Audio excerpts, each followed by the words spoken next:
Right now, we're going to Winnipeg with Sean Reynolds, our good friend. And Sean, I don't know if we should look back or look forward. The Jets have had points in 3 straight, but now they got a home and home with Edmonton, which it seems to me, Sean, everybody's talking about in Jets land.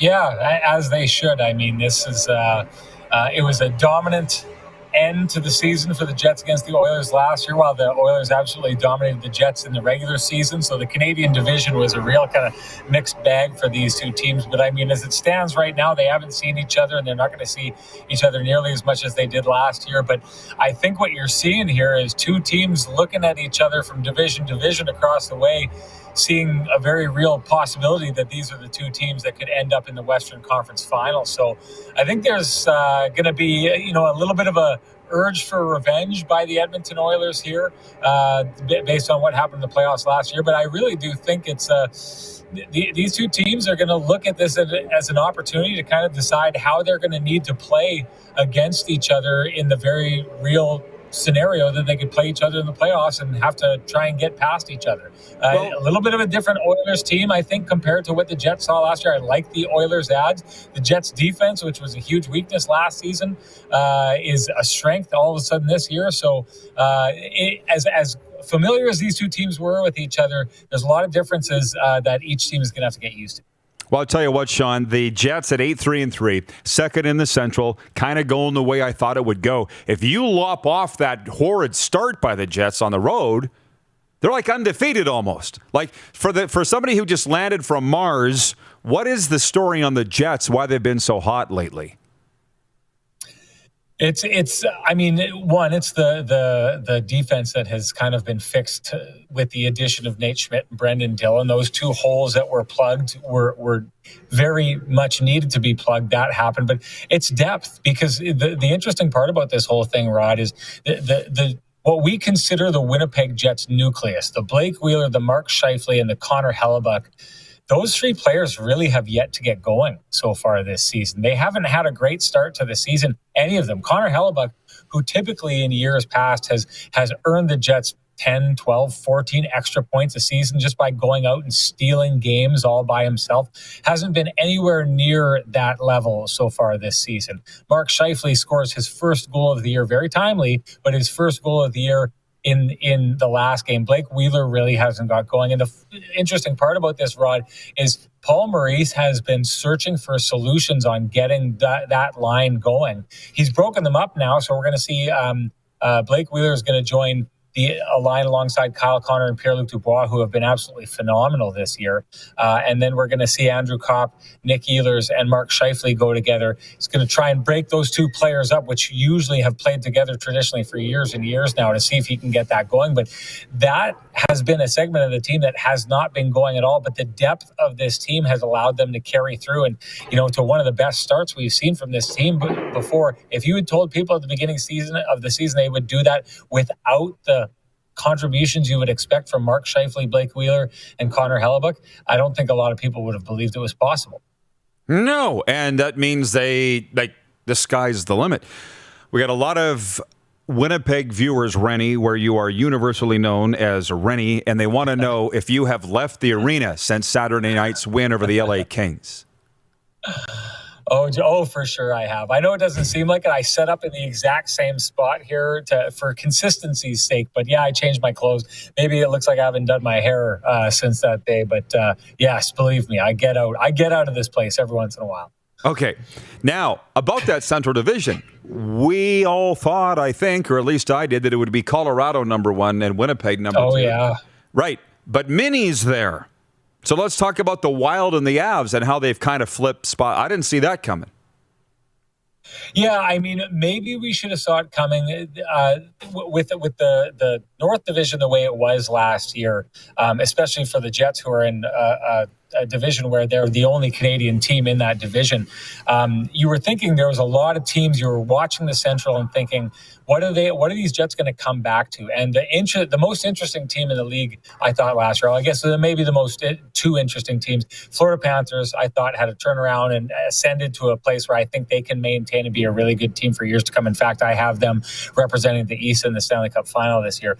But the other team was Minnesota, and we were trying to figure out what made this team look so good, because they lost a lot of players and looked like a team that may be struggling to make the playoffs, and yet they were extremely strong. And the one thing that I've noticed this year is the Jets' win percentage is right around where it was last year. So they've switched divisions. They haven't played any of the teams that they played last year, but that winning percentage has stayed kind of right on par with what it was last year until they kind of fell off towards the end of the year. Well, it's the same story with the Minnesota Wild. They are just plugging along exactly like they did last year, which kind of puts you in the place where you got to believe maybe this is a team that, has found its way, found its style, knows what they're doing. The Jets played them earlier on this year, went to overtime, comeback victory by Minnesota. It looks like these two teams are going to duke it out. You talked about Colorado. I have to believe that at some point Colorado is going to figure this out. I do think there's a little bit of now I don't want to say Stanley Cup hangover because they haven't got to where they've wanted to get in the playoffs, but I do think they're one of those teams that the regular season and all the success they've had over the last couple of years in the regular season is kind of meaningless. They've got a different goal, and I think a lot of times what can happen when teams fall into that mindset is they don't push as hard as they need to in the regular season. I have no doubt in my mind that at some point the Colorado Avalanche are going to figure it out and they're going to be hitting their stride come playoff time. So, I mean, hey, if you're the Jets, make hay while you can right now while Colorado has decided not to play, because you got to expect them to be making a push at the end of the year. We only have a couple minutes left, and I got three important questions. In 30 seconds or less, where does this Wild Jets rivalry come from, this hatred? I'm sorry I missed it. Why do they have such a great rivalry? Well, I think it's regional.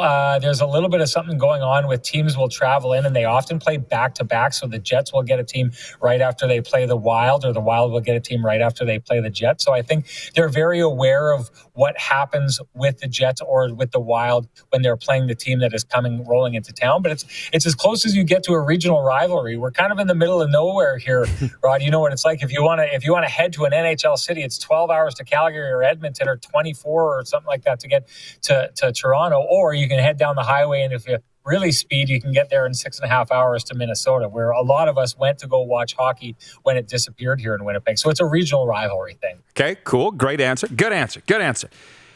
Do Winnipeggers know the number one team in junior hockey resides in Winnipeg, and they go by the name Ice? Is there any buzz about that? You know what? Yeah, there should be. I mean, they're the best team in junior hockey. On our podcast, Kenny and Rennie, we give tickets away to every home game. And I don't even think that our audience really has an understanding of what we're giving away to them. I mean, an opportunity to see a couple players who are likely to go top 10 in the draft this upcoming year, a player that is maybe going to go in the top 10 in the draft the year after that, and a team that is just absolutely dominating in junior hockey so far. If they don't know, Rod, boo to them. Winnipeg should appreciate what they have here, which is, a generational looking team. Exactly, and great people involved in running it too. I really believe that. Mm-hmm. And speaking of generational teams, the Bombers are giving up historically low point totals. Are they on your radar? And what's the buzz in Winnipeg about the Bombers?